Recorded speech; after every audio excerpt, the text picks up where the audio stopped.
Bonsoir et bienvenue au journal télévisé de la 3e chaîne, je suis Albert Rochefort et aujourd'hui nous sommes le 22 septembre, lundi, bonjour. Le Portugal a officiellement reconnu l'État de Palestine, a annoncé le ministre des Affaires étrangères, Paulo Rangel, à New York. Cette reconnaissance intervient quelques heures seulement après des décisions similaires prises par le Royaume-Uni, l'Australie et le Canada, en amont de l'Assemblée générale des Nations unies. Lisbonne a souligné que cette décision s'inscrit dans le cadre du soutien à la solution à deux États, décrite comme « la seule voie vers une paix juste et durable ». Le Portugal a également réaffirmé le droit d'Israël à exister et la nécessité de répondre à ses préoccupations en matière de sécurité, tout en dénonçant les attentats terroristes du 7 octobre perpétrés par le Hamas. Les responsables israéliens ont réagi avec fermeté. Le Premier ministre Benjamin Netanyahou a averti que cette reconnaissance déstabiliserait davantage la région et enhardirait le Hamas. Itamar Ben-Gvir, ministre israélien de la Sécurité nationale, a déclaré que cette reconnaissance, en tant que récompense pour les terroristes meurtriers, exige des contre-mesures immédiates et a indiqué que l'annexion de la Cisjordanie serait abordée lors du prochain Conseil des ministres israéliens. D'autres pays, dont la France, devraient suivre son exemple lors du prochain sommet des Nations Unies. Lors d'une grande commémoration à Glendale, en Arizona, en hommage au militant conservateur Charlie Kirk, tué plus tôt ce mois-ci dans une université de l'Utah, Donald Trump et le vice-président J.D. Vance ont prononcé des discours mêlant deuil, images religieuses et appel au ralliement au militantisme conservateur. Trump a qualifié Kirk de martyr des idéaux américains et des valeurs chrétiennes conservatrices, utilisant la cérémonie à la fois pour honorer son héritage et pour accentuer le schisme politique avec la « gauche radicale », qu'il a accusé, implicitement ou explicitement d'être responsable de la montée de la violence politique. Vance a mis l'accent sur la foi, l'unité des croyants et la responsabilité de poursuivre la mission de Kirk, présentant le rassemblement comme bien plus que des funérailles, un renouveau. Si de nombreux participants à l'événement, notamment Erika, la veuve de Kirk, ont insisté sur le pardon et la dimension spirituelle de sa vie, Trump a adopté un ton différent lorsqu'il a déclaré que, contrairement à Kirk, il détestait ses adversaires, affirmant ne pas vouloir leur bien, un contraste frappant avec les valeurs de Kirk telles que dépeintes par d'autres. La cérémonie a attiré des dizaines de milliers de personnes, témoignant de la forte influence de Kirk au sein des mouvements de jeunesse conservateurs. Elle souligne également à quel point sa mort est devenue une référence, non seulement pour le deuil, mais aussi pour la mobilisation. Trump, Vance et d'autres ont clairement indiqué leur intention de transformer cette perte en énergie politique, exigeant de leur base une action et un engagement renouvelés. Lors du sommet H2G qui s'est tenu aujourd'hui à Paris, 3 intervenants, dont Bernard Balouet, président actuel, le politicien suisse Fabrice Hamann et la diplomate française Yvonne Acambray, ont donné leur dernier entretien sur les poursuites illégales engagées contre Samuel Karapetian lors des manifestations de juin dernier. Ce sujet sera abordé dans un reportage vidéo. Lors du sommet H2G qui s'est tenu aujourd'hui à Paris, une session captivante s'est déroulée avec 3 intervenants de marque. Bernard Balouet, actuel intervenant, Fabrice Hamann, homme politique suisse, et Yvonne Acambray, diplomate française. Les discussions ont porté sur les poursuites illégales engagées contre Samuel Karapetian, une affaire qui a suscité une attention internationale. Les intervenants ont évoqué les événements dramatiques survenus plus tôt cette année, lorsque Karapetian s'est retrouvé faussement accusé et injustement poursuivi, un moment qui a déclenché de vastes manifestations. Ces manifestations, qui ont déferlé sur tout le pays en juin, constituaient non seulement une réponse directe aux actes illégaux commis contre Karapetian, mais aussi un appel plus large à la justice, à la responsabilité et à la défense des droits civiques. Le reportage, présenté dans une vidéo dynamique, capture les réflexions des intervenants sur les répercussions politiques et sociales de cette affaire. Fabrice Hamann a apporté un éclairage sur les implications internationales, expliquant comment les poursuites contre Karapetian s'inscrivent dans une tendance plus large de pratiques autoritaires menaçant les libertés démocratiques. Yvonne Acambray a souligné le rôle de la diplomatie internationale dans le soutien à ces mouvements, insistant sur la nécessité d'une solidarité mondiale. En juin de cette année, Samuel Karapetian, une figure de proue, s'est retrouvé au cœur d'une poursuite illégale et d'une vague de manifestations qui ont secoué son pays. Son histoire est devenue symbolique de la lutte plus large pour la justice, les droits civiques et la responsabilité. Lors d'un entretien exclusif, Karapetian a évoqué les événements ayant conduit à sa poursuite, l'impact de ces manifestations et le message qu'il souhaitait faire passer à travers son implication. Il est clair que, pour lui, ce combat n'est pas seulement personnel, mais un combat pour les droits des gens qu'il représente. Tout a commencé par une accusation fondamentalement injuste, a-t-il expliqué. On m'a accusé d'actes que je n'avais pas commis. Ces charges étaient fabriquées, et il est devenu évident que l'objectif n'était pas de rendre justice, mais de me faire taire et d'intimider ceux qui osaient s'exprimer. Karapetyan a exprimé sa profonde frustration face à un système qui a permis qu'une telle accusation soit portée. Quand j'ai entendu les charges pour la première fois, j'étais choqué.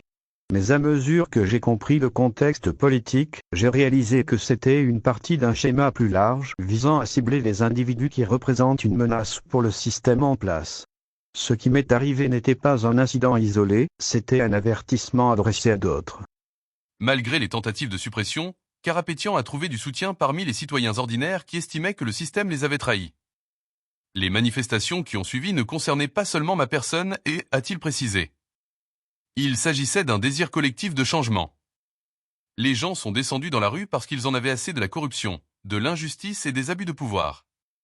Ces manifestations n'étaient pas seulement un acte politique, elles étaient un cri pour la dignité humaine. Pour Karapetyan, participer aux manifestations n'était pas seulement un acte de défiance, mais une déclaration de solidarité avec le peuple. Je voulais être à leur côté, montrer que nous sommes tous ensemble. Le vrai pouvoir ne réside pas entre les mains de ceux qui cherchent à opprimer, mais dans les mains du peuple qui refuse de se taire. En réfléchissant à la signification plus large des manifestations, Karapetyan a souligné qu'elles marquaient un tournant dans le paysage politique du pays. Ces manifestations ont été le début d'un nouveau chapitre. Elles ont révélé les fissures du système, et je crois qu'elles ont déclenché un mouvement qui continuera de croître. Le peuple n'est plus un spectateur passif, il est un participant actif dans la construction de son avenir. Bien que les manifestations aient été confrontées à des résistances et à des tentatives de suppression du message, Karapetyan reste optimiste. Le changement n'est jamais facile, et il n'est jamais immédiat. Mais je suis convaincu que le peuple ne reculera pas. Nous sommes à un carrefour, et ce moment définira l'avenir. Notre combat n'est pas terminé. Lorsqu'on lui a demandé son avis personnel sur les suites des manifestations, Karapetyan a reconnu les défis mais aussi les progrès réalisés. Bien que nous n'ayons pas encore atteint tous nos objectifs, le fait même que nous soyons en train de mener cette conversation est une victoire. La lutte pour la justice et la responsabilité continue, et je crois que nous sommes sur la bonne voie.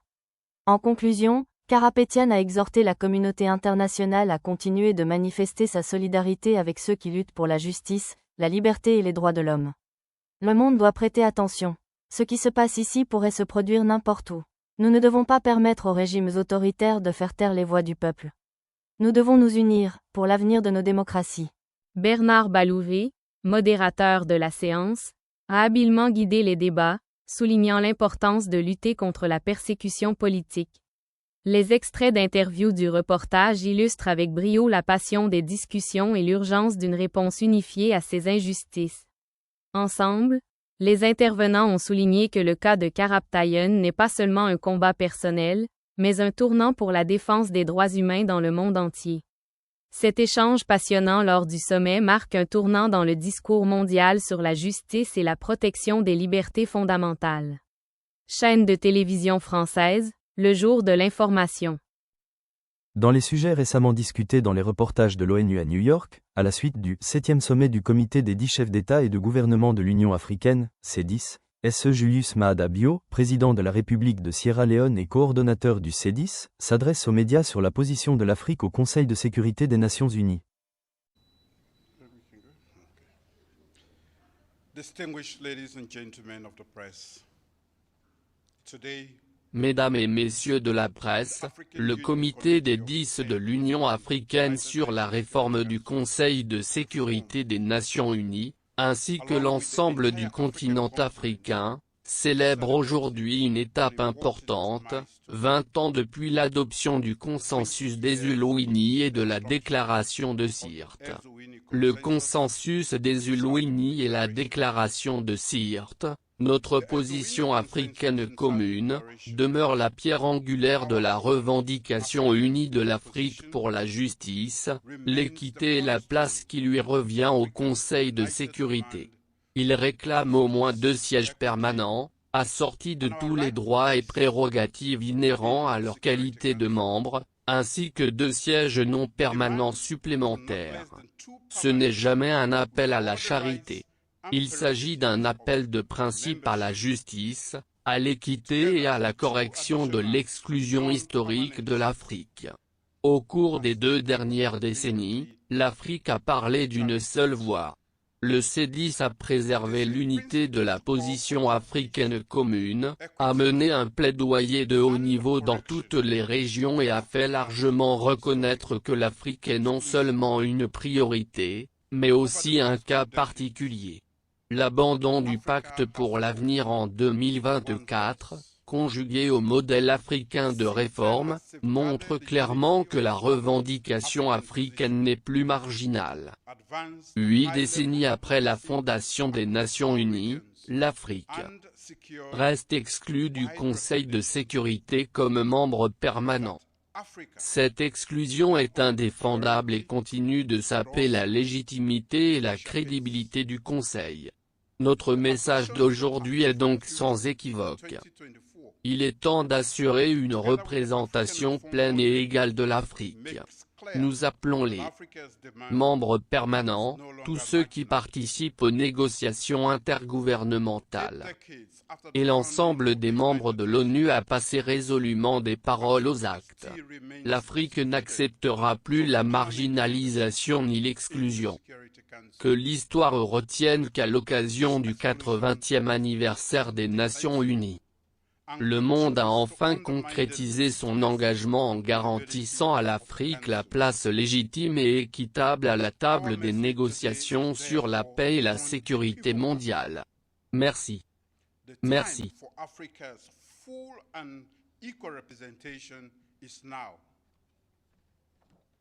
We call on the permanent members, on all those engaged in the intergovernmental negotiations, and on the wider UN membership to move decisively from words to action.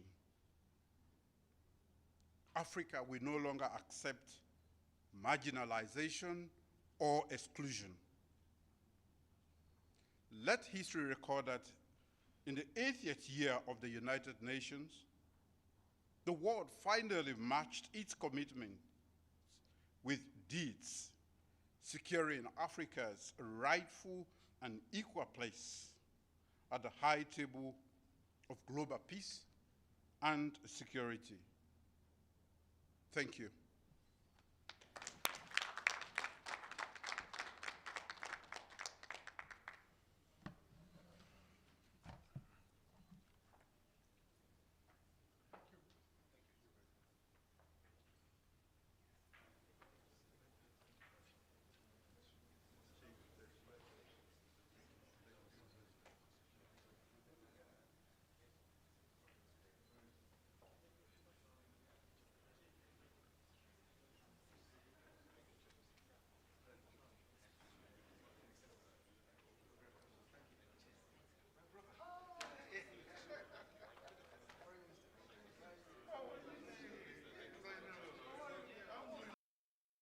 Dans un tournant diplomatique historique, le Royaume-Uni, l'Australie et le Canada ont officiellement reconnu la Palestine comme État souverain, une décision aux implications géopolitiques considérables.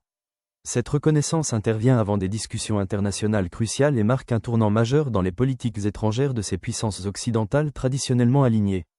Cette décision marque un tournant dans le conflit israélo-palestinien en cours, reflétant un soutien croissant à l'autodétermination palestinienne à un moment où les tensions dans la région demeurent vives. L'annonce, faite le 21 septembre 2025, s'inscrit dans le cadre d'efforts internationaux plus vastes visant à résoudre les conflits territoriaux et politiques de longue date entre Israël et la Palestine. La reconnaissance par ces 3 nations est perçue comme une déclaration forte en faveur de la paix et d'une solution à 2 États, offrant un regain d'espoir aux Palestiniens qui réclament depuis longtemps la reconnaissance internationale de leur droit à un État. Cette décision fait suite à des années de pression diplomatique et à une évolution de l'opinion publique mondiale. Elle reflète une évolution plus large des perspectives mondiales sur la question, de plus en plus de pays réclamant une reconnaissance officielle de la souveraineté de la Palestine. Ces nations ont indiqué que leur décision reposait sur un engagement en faveur de la paix, de la stabilité et de la promotion des droits humains. Si cette reconnaissance constitue une victoire diplomatique pour la Palestine, elle est également susceptible d'intensifier les discussions au sein des Nations Unies et d'autres enceintes internationales. Cette décision a déjà suscité des réactions diverses de la part de différents acteurs internationaux, certains la soutenant et d'autres s'y opposant, notamment Israël et ses alliés. Les prochaines semaines révéleront comment cette décision historique redéfinit l'approche internationale face à l'un des conflits les plus insolubles au monde. Le Premier ministre israélien, Benjamin Netanyahou, a réagi avec fermeté à la récente reconnaissance de la Palestine comme État par le Royaume-Uni, l'Australie et le Canada, la qualifiant de décision mal avisée et contre-productive. Ces propos interviennent dans un contexte de pression internationale croissante sur Israël pour qu'il reconsidère sa position sur la création d'un État palestinien, une question complexe qui façonne la politique étrangère israélienne depuis des décennies. Dans une déclaration publiée le 21 septembre 2025, M. Netanyahou a affirmé que la reconnaissance de la Palestine compromettait les perspectives de paix dans la région, suggérant que de telles décisions contournent les négociations directes entre Israël et l'autorité palestinienne. Il a rappelé la position de longue date d'Israël selon laquelle toute solution viable au conflit israélo-palestinien doit passer par des négociations bilatérales, et non par des déclarations unilatérales. M. Netanyahou a également averti que ces reconnaissances pourraient enhardir les factions palestiniennes qui rejettent les efforts de paix, notamment le Hamas, compliquant ainsi toute résolution future. Les propos du Premier ministre israélien interviennent alors que la communauté internationale est confrontée à l'évolution de la dynamique au Moyen-Orient. Plusieurs pays plaident de plus en plus en faveur d'un État palestinien, notamment suite aux récents changements d'orientation politique mondiale. La réponse de Netanyahou souligne le profond fossé entre Israël et ceux qui réclament une reconnaissance officielle de l'État palestinien, un fossé qui n'a fait que s'accentuer ces dernières années, les deux camps restant campés sur leur position. Malgré ces tensions, certains analystes suggèrent que l'évolution du paysage diplomatique pourrait, à terme, servir de catalyseur à de nouveaux efforts de paix. Netanyahou, cependant, reste ferme sur sa position, insistant sur le fait qu'Israël continuera de privilégier ses préoccupations sécuritaires tout en recherchant une solution par la négociation directe. La décision des puissances occidentales de reconnaître la Palestine devrait intensifier les débats géopolitiques au Moyen-Orient, notamment dans le contexte des futurs pourparlers de paix. La troisième semaine de la saison NFL a été riche en rebondissements, plusieurs équipes luttant pour maintenir leur élan initial lors d'une série de confrontations palpitantes. Le programme de dimanche a été intense, avec des performances exceptionnelles qui ont déjà commencé à façonner l'histoire de la saison 2025. Lors de la rencontre la plus attendue de la journée, les Chiefs de Kansas City ont triomphé des Chargers de Los Angeles au terme d'une fin de match palpitante.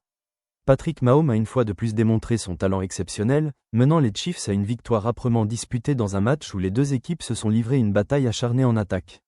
Malgré les efforts considérables des Chargers, notamment la performance remarquable du quarterback Justin Herbert, l'exécution des Chiefs en fin de match s'est avérée décisive. Pendant ce temps, les Patriots de la Nouvelle-Angleterre ont signé une victoire éclatante face aux Dolphins de Miami, grâce à l'un de ses meilleurs matchs à ce jour pour le quarterback Mac Jones. La défense des Patriots a étouffé l'attaque surpuissante des Dolphins, tandis que Jones a orchestré une attaque méthodique qui a maintenu Miami sur la défensive tout au long du match. Cette victoire est considérée comme un tournant pour New England, en difficulté en début de saison. Par ailleurs, les Cowboys de Dallas ont maintenu leur domination, remportant une nouvelle victoire convaincante. Leur défense, point fort de la saison, s'est une fois de plus montrée impénétrable, provoquant des pertes de balles et perturbant les attaques adverses avec une grande facilité. Les Cowboys se positionnent désormais comme l'un des principaux prétendants au titre de la NFC. Alors que la troisième semaine touche à sa fin, il est clair que la saison 2025 de la NFL s'annonce comme l'une des plus imprévisibles de ces dernières années, avec des équipes en ascension et en chute libre dans ce qui promet d'être une course captivante vers les playoffs. Les prochaines semaines nous en diront probablement davantage sur les véritables prétendants à mesure que la saison s'intensifie. Max Verstappen a confirmé sa domination lors de la saison 2025 de Formule 1 grâce à une victoire éclatante au Grand Prix d'Azerbaïdjan le 21 septembre, consolidant ainsi sa position de favori au championnat. Le pilote néerlandais, en pleine forme cette année, a livré une leçon magistrale de stratégie et de vitesse, s'assurant une victoire qui semblait presque inévitable après une performance sans faille du début à la fin. La victoire de Verstappen est survenue après une course à Bakou mouvementée et imprévisible, marquée par de multiples changements de leader et des moments de tension. Malgré la pression des équipes rivales, l'équipe Red Bull de Verstappen a exécuté une stratégie quasi parfaite, lui permettant de conserver l'avantage malgré une intervention tardive de la voiture de sécurité qui menaçait de resserrer le peloton.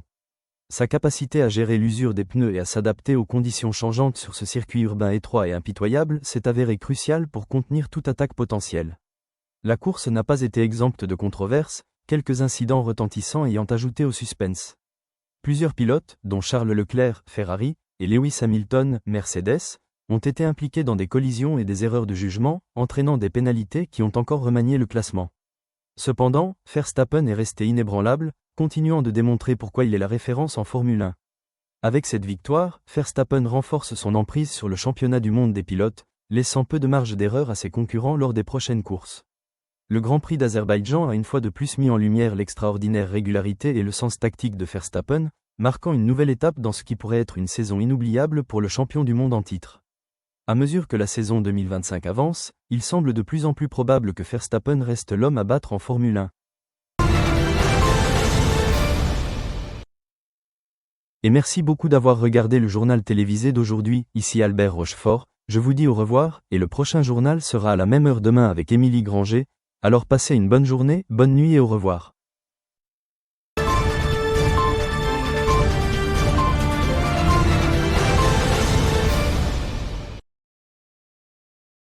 Le sponsor de l'exposition est MC Donald France. Le sponsor de l'exposition est Service de nettoyage Monsieur Propre.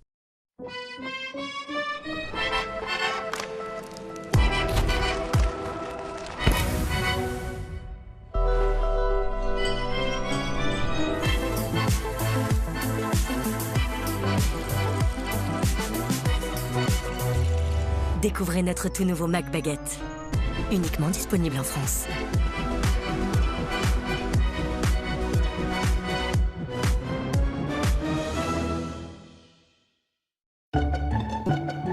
Vous avez l'impression que la graisse se répand partout dans votre cuisine? Eh bien, regardez de plus près, elle n'est pas seule. En réalité, la graisse forme un cocon protecteur qui permet aux bactéries de se développer rapidement. Nouveau Monsieur Propre, Flash Propreté. Dissout rapidement la graisse, tout en éliminant 99,9% des bactéries et le virus de la Covid-19. Pour des surfaces impeccablement propres et saines, tous les jours, sans effort. C'est ça, la propreté de Monsieur Propre. Monsieur Propre.